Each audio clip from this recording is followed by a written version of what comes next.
Hi అండి. కాశీలో గంగా నదిలో బోటు ప్రయాణం ఇదొక అద్భుతమైన ఎక్స్‌పీరియన్స్ అండి. కాశీ వచ్చిన ప్రతి ఒక్కరూ గంగా నదిలో బోటు ప్రయాణం చేయడానికి ఇష్టపడతారు. కాశీలో దగ్గర దగ్గర 84 ఘాట్లున్నాయండి.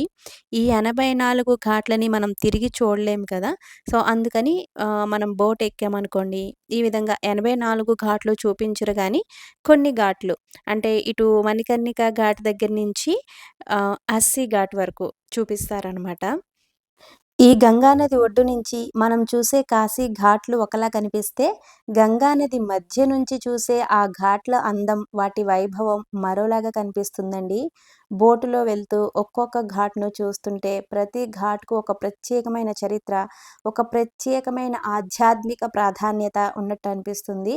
దశశ్వమేధ ఘాట్, మణికర్ణిక ఘాట్, హరిశ్చంద్ర ఘాట్, కేదార్ ఘాట్, అస్సీ ఘాట్ ఇలా ఎన్నో ఘాట్లను గంగా నది వైపు నుంచి మనం చూడవచ్చు.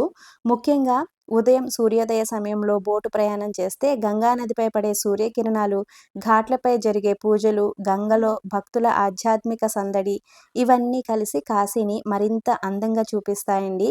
కాశీకి వచ్చి గంగా నదిలో బోటు ప్రయాణం చేయడం అంటే కేవలం ఒక ప్రయాణం కాదు, గంగమ్మ ఒడిలో కూర్చుని కాశీని మరో కోణంలో చూసినట్టుగా అనిపించే అందమైన అనుభూతి.